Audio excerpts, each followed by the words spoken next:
Hi, everyone, and thank you so much for being with us today. I'm MD Meite, I'm MBA 2, and I'm one of the co-presidents of the Africa Business Club at the Stanford Graduate School of Business. This is a very exciting day for us to host one of the most prominent business leaders from Africa. And we're really excited to have you guys here, both from the GSB, from the Stanford community, but also from other schools or the broader people interested in development and also in Africa. This conversation is going to be facilitated by Fatima, one of our fellow MBA 2. She's the co-president of the Africa Business Club, but she's also a fantastic entrepreneur who started a business while going full-time at the GSB. And few housekeeping rules before we get started. So no cell phone, no recording of what's going to happen today. And really love if you guys could also tweet your comments about this event as GSB speakers as highlighted on the screen. And these are now, the Professor Oyer will introduce Strive Masiyiwa to the audience. Professor Oyer is one of the co-directors of the CES, which is the Center for Entrepreneurial Studies at the GSB. So with that, we're all set to start. Thanks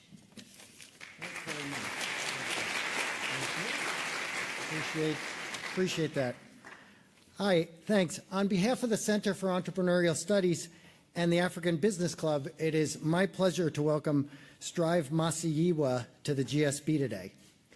As many of you know, Strive is the founder and executive chairman of EchoNet, a diversified global telecommunications group with operations and investments in over 15 countries. In the late 1980s, after working briefly as a telecom engineer for the Zimbabwean state-owned telephone company, Strive quit his job and set up his own electrical engineering business with the equivalent of $75 US. When he decided to start the country's first private mobile telephone network in 1993, the government of Robert Mugabe refused to give him a license to operate EchoNet Wireless. After a 5-year legal battle, the Zimbabwean Constitutional Court ruled in Strive's favor, leading to the removal of the state monopoly in telecommunications, one of the key milestones in opening the African telecommunications sector to private capital. Today, EchoNet has expanded to more than 15 countries and is active in renewable energy, financial services, media, and hospitality. Strive is a member of the African Progress Panel, a group of 10 distinguished individuals who advocate at the highest levels for equitable and sustainable development in Africa. He also founded the global think tank, the Carbon War Room, with Sir Richard Branson, and was invited by President Obama to address leaders at the Camp David G8 Summit on how to increase food production and end hunger in parts of Africa. He is a renowned philanthropist who has provided scholarships to over 100,000 young Africans over the past 20 years and supports over 40,000 orphans with educational initiatives. Over the last few years, Strive has devoted his time to mentoring the next generation of African entrepreneurs through his Facebook page, which has a growing following of 2.5 million young people from across the continent. Facebook has identified his platform as having the most engaged following of any business leader in the world. It's truly a privilege to have such a transformative global leader with us today. So please join me now to welcome Strive Masiyiwa to the stage.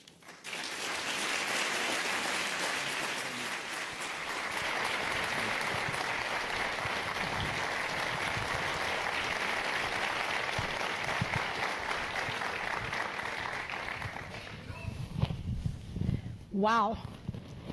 Strive Masiyiwa. I want to first start out by saying that you have easily been one of the most instrumental leaders in shaping my journey, and you've even been responsible for my journey here to Stanford Business School. So it's truly an honor to be here today, and I think I speak for many of the people here in this audience that it's truly an honor. Thank you. So I'd like to start with one of the most compelling pieces of advice I've heard from any business leader. You've mentioned that the 3 most important skills in business are to read, count, and sell. Take us back to the early days of your career and how you cultivated these skills and used them to become a successful entrepreneur. Well, first of all, it's indeed a great privilege and honor to be here. Thank you for inviting me. In particular, my colleague and dear friend, the chairman of Stanford, Jeff Rakes. Thank you, Jeff. Jeff and I work on the Alliance for a Green Revolution in Africa. And he invited us here to hold our board meeting here. So I've got a number of my colleagues from the board, and Judith Rodin, I see there, Josette and Lena. Thank you so much for joining us today. Well, you've got to be able to read, you've got to be able to count, and you've got to be able to sell. In reality, that's what we as entrepreneurs do. When I was a little boy, my mother, she came up with this idea that I should earn my own pocket money. So she bought me a box of chewing gum, and I started selling them to my school, in my school. But I got lost on the way back home because I really couldn't read that well, because I was only little. So I quickly learned that you got to be able to sell. I could count, but I couldn't read before. That's probably why I did maths and engineering. So let's talk a little bit more about entrepreneurship. It's easy for a lot of us to think of entrepreneurship from a more current context. It's such a hot topic and respected career path here, with thousands of tech startups emerging each year. But let's go back to Zimbabwe in the early 90s, when you first had the vision for EcoNet. What gave you the courage to take on such a daring and uncommon career path? Well, by the time I decided to set up EcoNet in 1993, I had been in business for about 6 or 7 years. So I had a well-established business, because I started in 1986. So I was actually 25. And so I had built up a fairly successful construction business. I'm an engineer and in telecommunications. So the whole mobile revolution was something I had been tracking since school, actually. You know, when I was at university, we already knew what was going on, like most engineers do at school. You know, if you want to know what's going on in artificial intelligence, talk to the guys at Stanford. They'll tell you what's going to happen in 10 years. So we knew this was going to happen, and it's going to be big. But 1993 was particularly important in my tracking, because that's when they were introducing the digital standard, which we call GSM. And I immediately knew this is the time to get in. And I thought it was going to be a fairly simple thing. You know, I went to my former employers, and I said, hey guys, this thing's going to happen now. I'd like to do a joint venture with you. And I actually used to have a letter. I think someone from the intelligence stole it. Because I used to have a letter which used to be on my wall, written by the head of the telephone company back to me, to say, you know, this is a fad. It's going to disappear. We have more important things to do here. So don't bother us. So I went back and I said, okay, since you don't want to be bothered, let me do it. They said, well, no, you can't do that, because then you would violate our monopoly. I said, so how can you have a monopoly in something you don't do? So I did the smartest thing, which was hire a lawyer, right? I went to a lawyer. I said, you know, do they really have a monopoly? He says, no, they don't. But if you really want to take them on, there's an easier thing to do. Just steal a tank and go park it in front of the president's office. That's a much quicker, because that's how he's going to react. I think somebody did it to him about 3 weeks ago, right?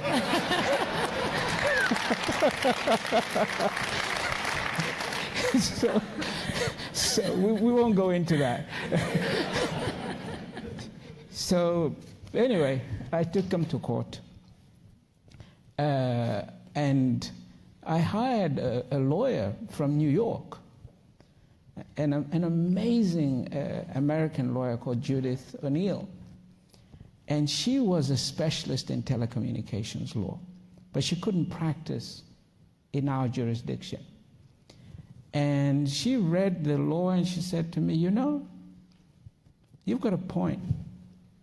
I'll help you with this. So she actually used to come to Harare and advise my legal team on this battle, and it took us 5 years. Wow. So at the time, you were trying to bring in a service when 75% of Africans had not heard a telephone ringing. So you were trying to solve a problem that Africans did not yet know they had. How did you gain the boldness and the conviction to take on such a problem at the time? You know, when I worked as a telephone engineer, you know, can you imagine, we used to take out adverts, the government used to, saying to people, you talk too much on the phone. The ads used to say, don't jabba jabba so much, to the customers. So, I mean, to get when you work for the telephone company in any African country, one of the great, you know, whenever you walk down the street, people would come up to you and say, you know, can you help me get a telephone line? It was a badge of honor, and a lot of my friends made money out of it. It was called corruption. You know, but it could take officially 14 years to get a telephone in most African countries. Our teledensity was 0.07%. So it was literally impossible for anyone to have a telephone line. And when we went to the Constitutional Court, we took this thing through the lower courts. And of course, to be honest, by the time we got the Constitutional Court, I was public enemy number one. I mean, it wasn't funny. I used to get arrested. But when we finally get to the Constitutional Court, we had to get evidence for our court to even consider. It's not very different from your own Supreme Court. And we were to face a 9-member bench. And the matter was no longer about the monopoly. We had taken it as a matter of freedom of expression. And so we said, look, 75% of the people of this country have never heard a telephone ringing. That was the headline of, and that captured headlines across the entire African continent. 75% of our people have never heard a telephone ringing. And people were calling me and said, where did you get this statistic from? And I showed them where we got it. We had to gather this research, which is very important as an entrepreneur. You've got to get your data. So the court pulled down the monopoly. And for me, it was really, we were just trying to respond to a need. The revolution for me in telecommunications in Africa, when we look back now, that is just over 20 years ago. 75% of the African people have a telephone now. Not just ring, but they own one. Because our teledensity now is 75% continentally.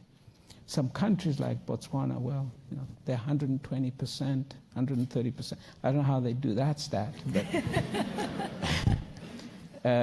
in Nigeria, I know how they do it because it's the robes, you see, so they have one phone here and the other one in this. But it's a remarkable revolution for our industry. It seems like every step of the way, building trustworthy partnerships were fundamental to your success. Whether it was gaining the trust of agents who enable mobile money to work, or the trust of the hundreds of young people who first spread the message of EcoNet during the early days, how did you get people to trust you? You know, I think the key is by not being transactional in relationships. And it goes broader than just your relationship with customers. Getting people to accept mobile money rather than mobile phones was the most counterintuitive thing we ever had to do. Because you're talking to people who don't have money, who have very little money. And they also had no bank accounts. So we had to persuade them that they could give us their money. In the case of Zimbabwe, they had faced 500,000% hyperinflation. They knew if you put money in the bank, the next day you didn't have it. And we had to launch mobile money during that time. So I used to say to my people, I said, when we're discussing how do you take mobile money across, how do we get people to accept this? I said, it's like trying to get people to drink, how did they do it at Coca-Cola? A black drink in a bottle, but they did it, right, to build this incredible company, Coca-Cola. I mean, that must have been the most difficult thing to get somebody to, that black stuff you drink. Well, we got people to open bank accounts, millions of them. And one of the ways we used to do it was, you're familiar, many of you, with what we call matatus, right, in Africa, the little combis. So we went to the universities and we hired the university students. And we wanted them to ride on matatus. So they'd ride 2 by 2 in matatus. And you know how noisy and lively African buses are, right? We talk to each other. And so get onto the bus and you start, they're supposed to strike a conversation about mobile money. I'm sending money to my cousin on the other side of town. The whole bus stops. And they talk. They get off the next bus stop. They get onto the next one. And they had to do this. And we had a calculation that said we needed them to talk to 1.5 million people to get to our tipping point. There was no marketing. That was it. Those guys on the buses talking and getting off the next one. And people didn't realize the same guys coming on the bus and having an argument about, and we also said street comedy, where someone will say, you've stolen my money, and they start a mock fight in the middle of a township. And people will always gather when there's a fight, right? So they then explain that actually you can't steal my money because it's in my phone. And that got people to go out and register. And so these are just techniques that our people work on. Amazing. Here at the Stanford Business School, we celebrate failure. We even go as far as to say it's necessary for growth and success. And to look at a leader such as yourself, it can be extremely tempting to view you as absent of failure. Given that entrepreneurship, one of the hardest parts is managing your own psychology, can you talk to us about how you've navigated failure and self-doubt? Well, I wouldn't say I've ever celebrated failure. But I've run into it now and again. You know, let's say that. Okay. Probably the most spectacular was my entry into Nigeria. Now that was pretty spectacular. You know, we went in just after the end of military rule in Nigeria. This would be, I guess, 99, 2000.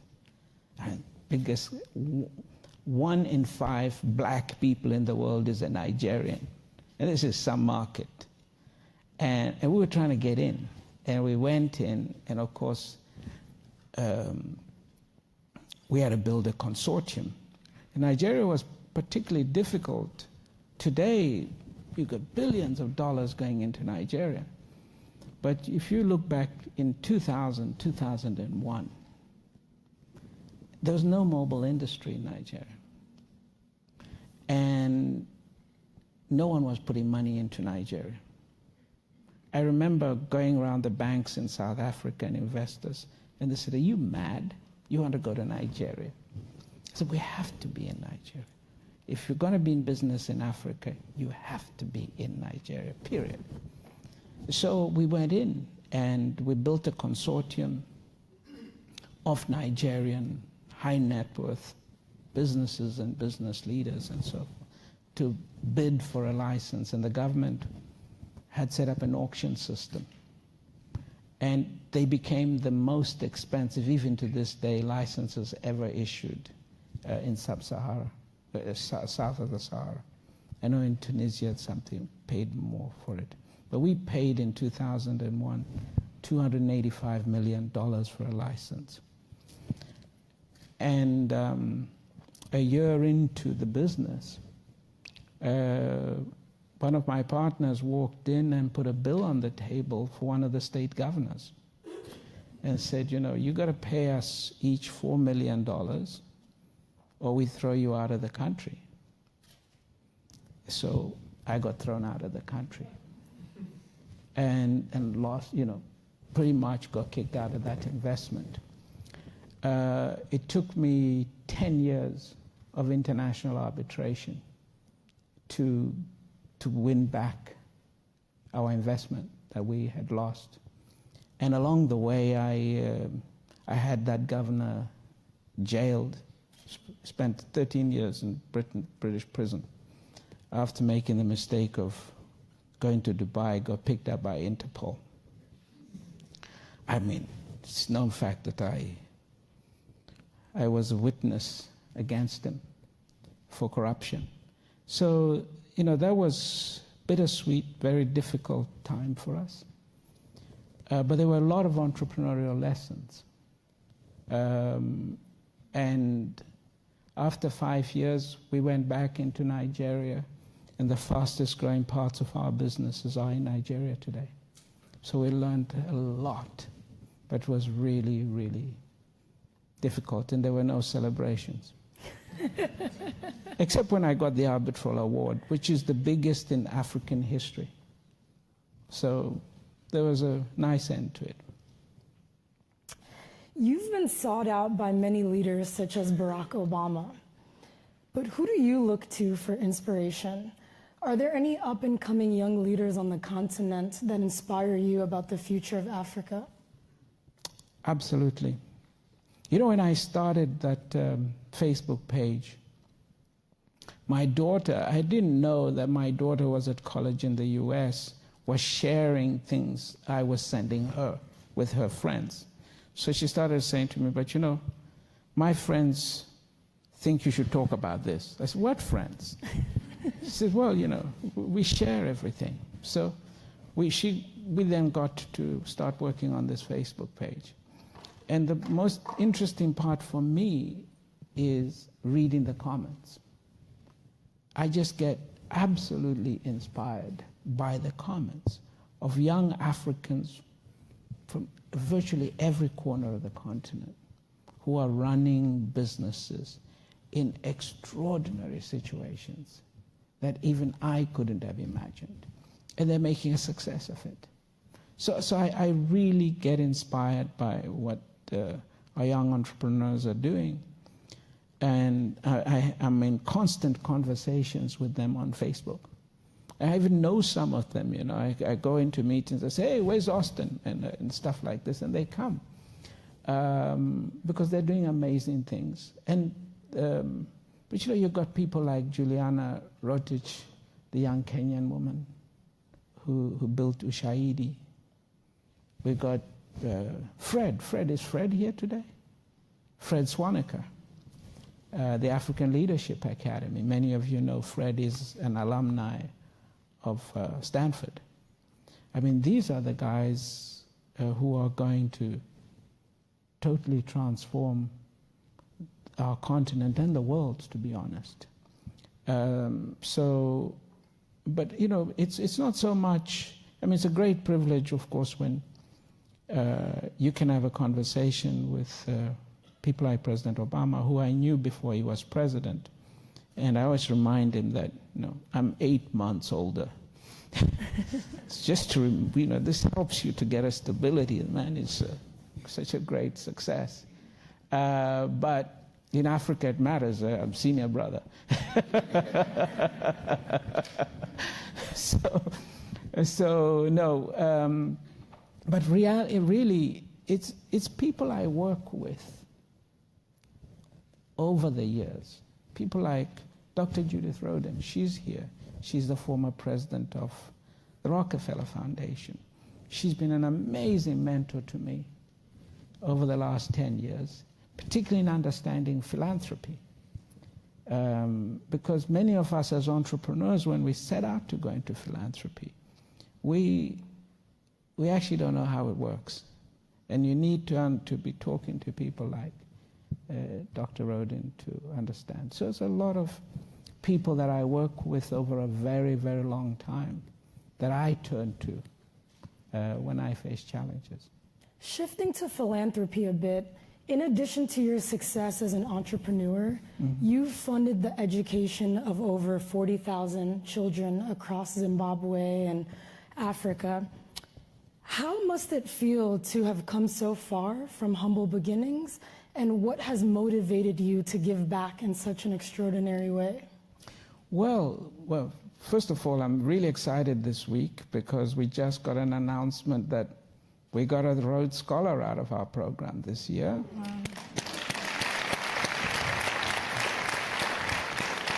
And we got one last year. And I think that's our third or fourth now.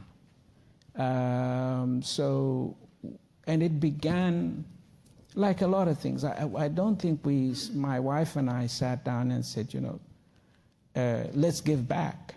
Because to be honest with you, we started when we didn't have any money. So there was almost nothing to give back if you think of it that way. There was a crisis in Africa at the time, which was HIV/AIDS.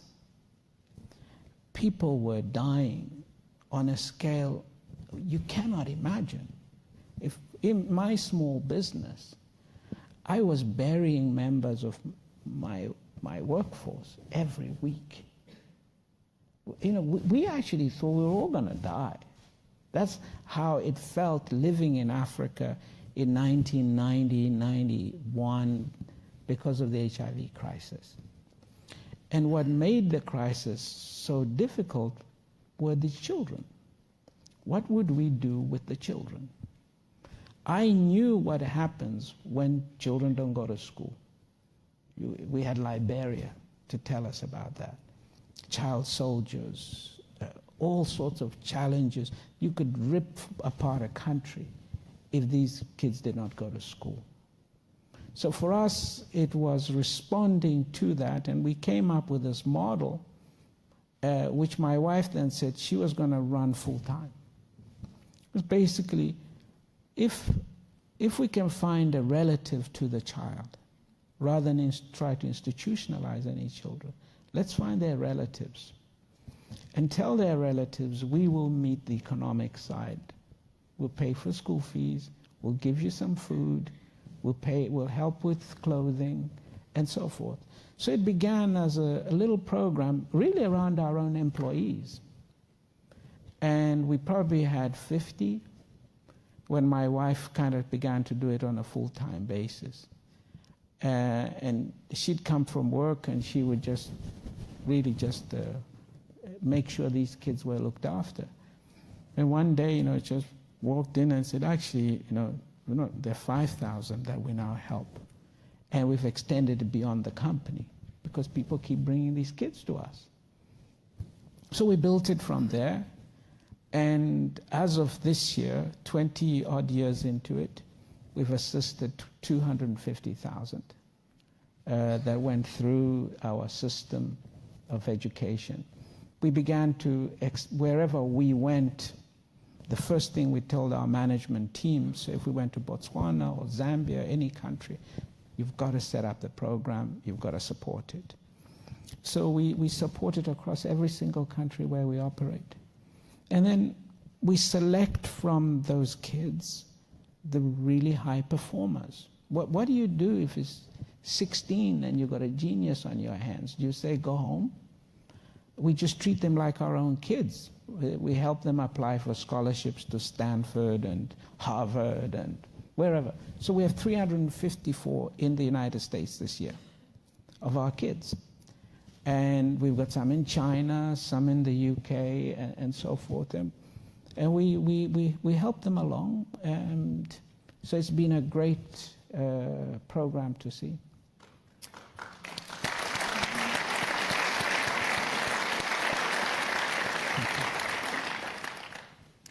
You've mentioned that entrepreneurship is not just about making money, but about being an agent for change.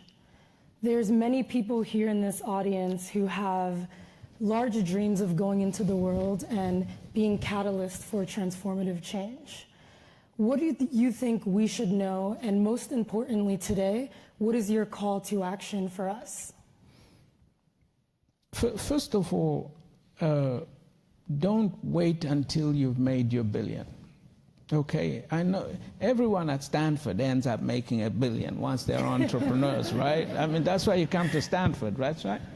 So, look, you're almost guaranteed to be successful. So start straight away. Why do you have to wait? As you register your company, register your foundation, register your philanthropy. And it's actually good for you. In our house, we actually never discuss business. We discuss the things we're doing around philanthropy. You know, with my kids, and in fact, it's very difficult with my kids because they're more interested in the philanthropy side. Then maybe during holidays, they prefer to go work for their mother. Very few volunteer to go and sell in one of my shops. But the reality is, these things in today's society, you start straight away. There's no reason for you to wait. You've got to find something you've got to find a cause. If you don't find a cause, you'll find that making money is itself quite empty. You've got to get into your cause now. What is it you're interested in? Is it the environment? Is it climate change? There is something that should capture your interest every day. And for me, I can't wait at the end of my day to escape into discussing the issues of philanthropy. That's why I'm here. We are here to discuss smallholder farmers in Africa. So you make it an integral part of what you are doing. But if there's an even more excellent way, as they say, why not just do the philanthropy? And because if you feel you can make a change without going off to run a for-profit, do it. That's my counsel. Final question before we open it up to some of our business students here for questions. What do you think are some of the most pressing global problems that we should be thinking about today? Wow. You know, we always think, don't we, that we'd like to hand our children fewer problems than were handed to us. You know, our parents kind of handed over a world where they said, well, we've achieved, the Soviet Union is gone. Because we lived under the Cold War.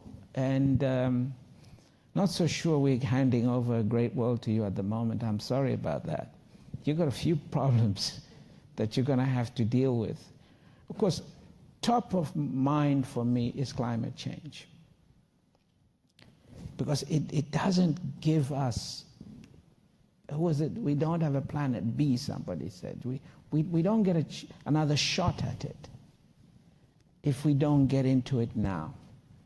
So it's up there. From the African perspective, it's jobs. One would argue it's global, but for your generation, it's bigger than decolonization ever was as a challenge. We have a continent where the average age is 19. We are 1.2 billion. By some estimates, we'll be 4 billion by the turn of this century in the lives of most of you. If we don't create jobs, we end up with Boko Haram and Al-Shabaab. It's as simple as that. And they can sweep all the way down to the south. So the security nexus is linked to the jobs. We have to create hope.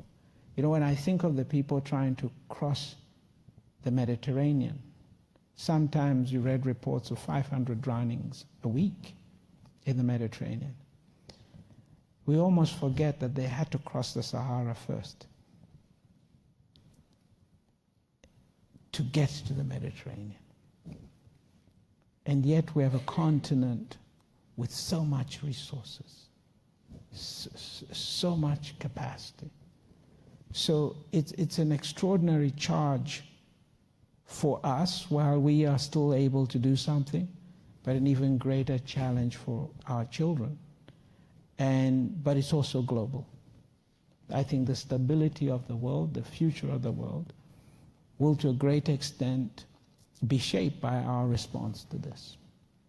So we have to pick up every tool, everything that we can to try and take on some of these challenges. The rest, well, you're Stanford, you know them. Amazing. So now we'll take some questions from the audience.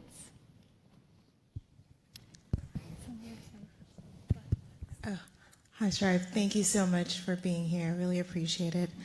I was just wondering, on either a personal or professional level, sort of what keeps you up at night? Sort of what do you wake up in the morning really concerned about, thinking about? You know, I never keep up at night. President Obama said to me once, "What keeps you up at night?" I said, "Nothing. I'm not running the world. You are." He said, "Okay, suppose you woke up in the middle of the night." So, okay, jobs. How do we create employment? That really is a challenge to me. How do we get our young people? So I'm persuaded that the answer lies in part with entrepreneurship. Okay, if I can't create somebody a job, maybe I can help them create the jobs, inspire them to go out and do something. But I have an exciting job to do, which is does give me a lot of energy in the morning.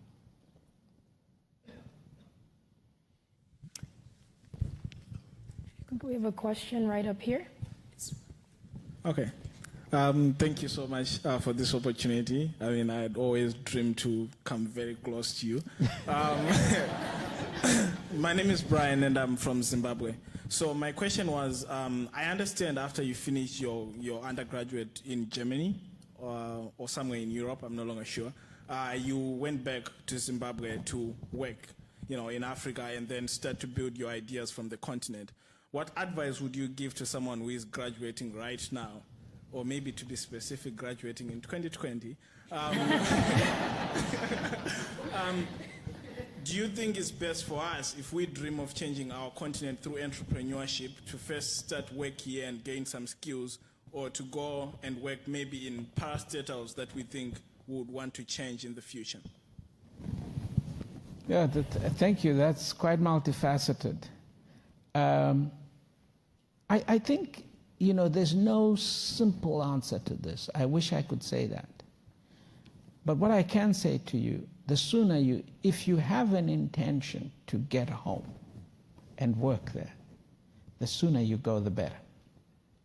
It's actually very difficult if you kind of spend 5, 10 years, you've got a family, you've got roots and so forth. That's harder to do. I just picked up my bag and I went home, okay? And, you know, it was easy. I think it would have been much harder if it had been 10 years later. But having said that, I know a lot of friends who came after they had spent some time building up experience and so forth and did very well. But I also go as far as to say that I'll never condemn somebody who doesn't come. Okay? They are the Africans living and working in the diaspora are contributing as much to Africa today as anybody who's there. And I'm very proud of what they do. We can't accommodate a lot of these guys, even if we wanted to. So, but they are sending money home. They are keeping people in school. The burden they carry for such a small group of people is extraordinary. So that's why I say there's no simple answer. I wish I could say there was. All the above will work out, but I wouldn't send you to a country at war. That might be an issue. I had to leave Zimbabwe 18 years ago. Haven't been back even for one day. Okay? So, you know, there are always issues that one needs to take into consideration. Hello. Hi, Strive. Hi. My name is Tunde. I'm from Nigeria. I figured Tunde. They're just some names, you know. Tunde from Nigeria, Tendai from Zimbabwe. I mean, you never get a Tendai from Kenya. I think I'm the only Tunde from Nigeria, though. But anyways, thank you for this opportunity. Kind of piggybacking on your point, have you ever thought about initiatives like what Africans in the diaspora can kind of do to support developmental goals in Africa? More sort of entrepreneurship rather than what you mentioned in terms of like philanthropy or supporting folks back home. So like investments and stuff like that. Because from what you said, not only do we have like people here, we have like tremendous talent that work for top companies and stuff like that. And there's a lot of conversation around this issue today. Okay, how can we encourage? We call it the diaspora, which means we include people like LeBron James. By the way, he's an African in the diaspora. So in Africa, we think of all black people around the world as part of the African diaspora. But, you know, Africa is not just black people. We have a wonderful diversity on our continent. But on the serious note, there's a lot of conversation around encouraging those who are living and working outside Africa to invest in creating businesses and supporting entrepreneurship, even investing through local stock exchanges and so forth, trying to mobilize capital. I'm a great supporter of that, but I haven't seen anything that I could say to you, this is the perfect solution. Thank you. Hi, Strive. My name is Ruth. I'm from Ghana. I was wondering, as a chairman of AGRA, what do you think is the future of smallholder farming in Africa? And in thinking about that, how do you think we're going to meet food security challenges? You should listen to the radio interview that Jeff and I did this morning at 7 o'clock. Jeff Rakes, please, Jeff, stand up.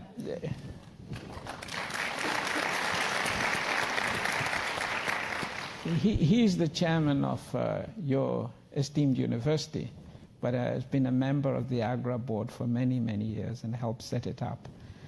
And we spent, goodness, an hour and a half. And you really got to listen to what Jeff had to say. Because I was just the backup, you know. I'm a city boy. I'm not a farmer.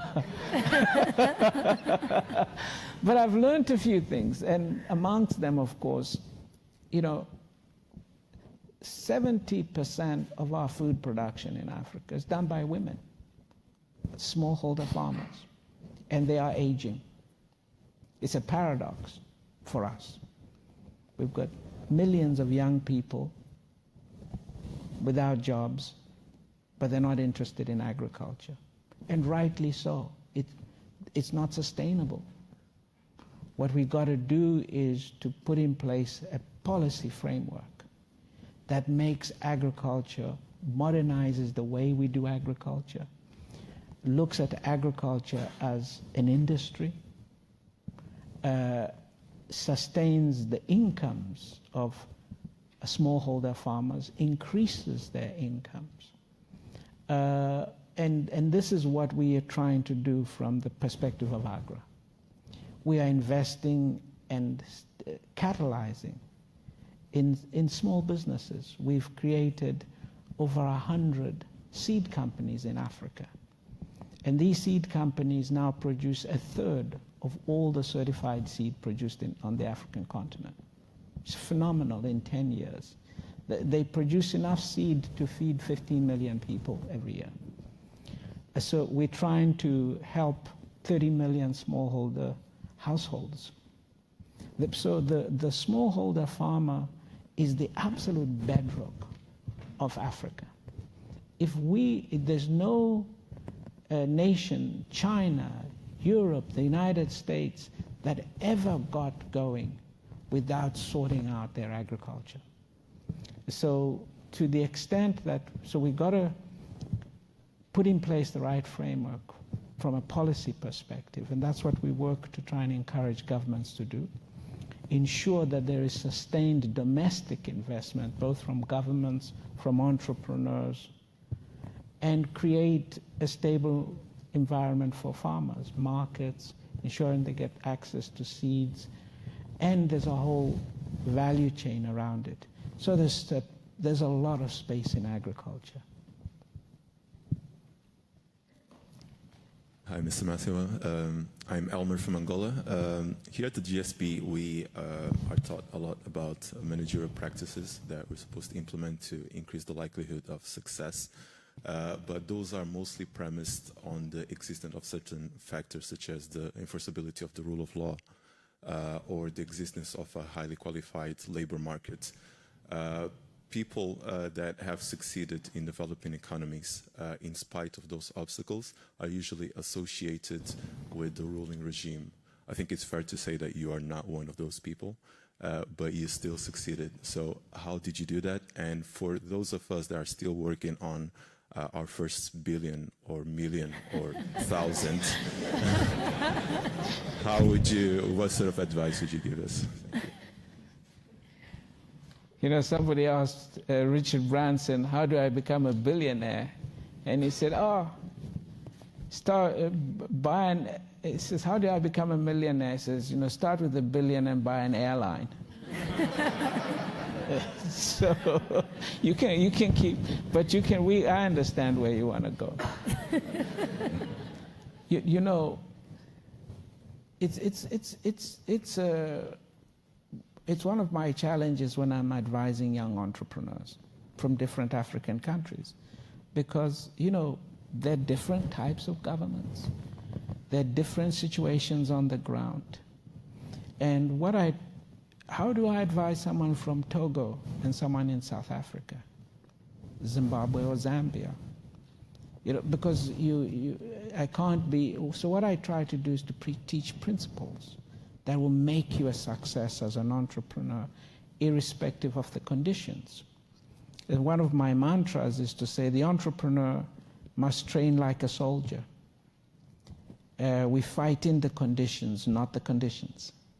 Because we really can't wake up in the morning and say, today it's raining, I'm not fighting.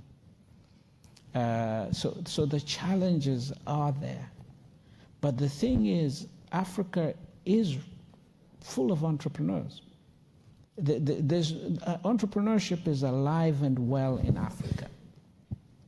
It is just building the support systems to ensure that these ventures can grow and scale. So I hope that as some of you get skills from here, you can take them home to be able to help others to scale. Hi, my name is Thierry. I'm from Rwanda. And I remember this May in Transform Africa, you talked about, I was there by the way, you talked about how data is actually, to our generation, is what internet was to the 90s, 80s generation. And with that, I took that like an advice, but I tried to look into that. But the problem is, part of it, data in Africa is in the air. It's not somewhere. You can't actually find data. And even when there is data, it's so hard to break through the government censorship actually to get that data. So what do you think about it? How can you break through that? And I also have a side question about your program. I'm part of another program in Rwanda called Bridge Rwanda. We come to the States, study and go back. But the issue with the program right now is it's so hard to convince us to go back. I graduated from Stanford having an offer from Microsoft and an offer to go back home. Those two offers, you can't even weigh them. How do you convince your students to actually reject the offer? Because it's not a problem of being patriotic. It's an issue of weighing the two offers and see which one is better. How do you make it more attractive to students to come back in Africa? I have a better offer for you. Go and start your own business. It's better offer than Microsoft or Intel or Uber or anybody. Okay. Once you decide to go down that route, none of those are good offers. So that's my challenge for you. I have a program which is fascinating, which we take young American graduates every year. This year we had 30. We offer it not to Africans. You can't have this one. Young Americans. And we send them to Africa for 3 to 6 months. And they work for African companies. They don't work for governments. They don't work. It's not Peace Corps. You got to go and you got to work for companies like mine. And guess what? They don't want to come home either. So there's something going on there, my friend. You got to come.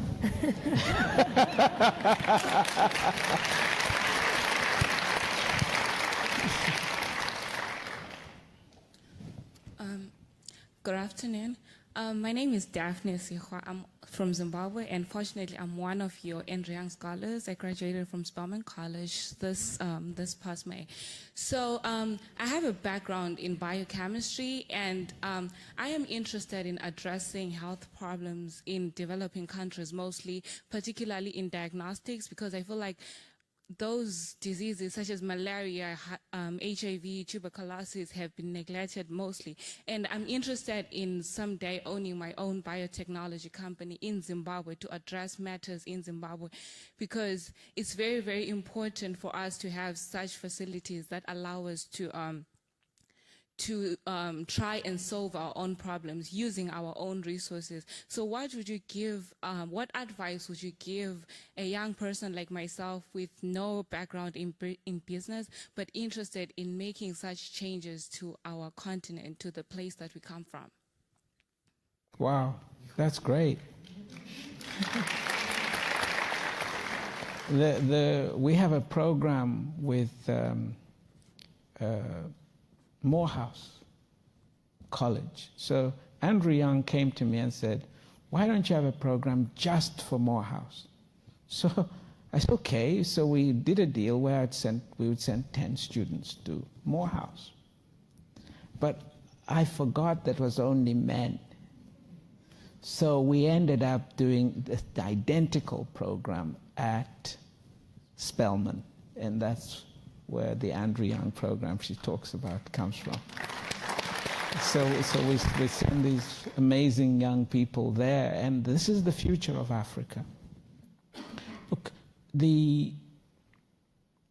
the most important thing that, look, the challenges for you are there, but they are no different from any generation anywhere else in the world. Okay? To the extent that you can come home, and we will help you, and we will get you started in the business that you want to get into. And really, we want to say that about, I mean, your country, Zimbabwe, which is also my country, has just gone through an extraordinary change that the whole world witnessed. And so there's a lot of sense of hope. So I'll see you there for Christmas next year. How about that?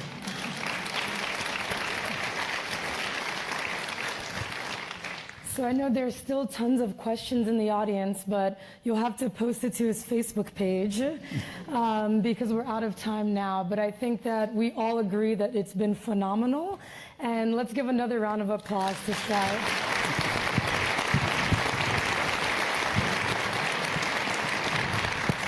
Thank you, Fatima.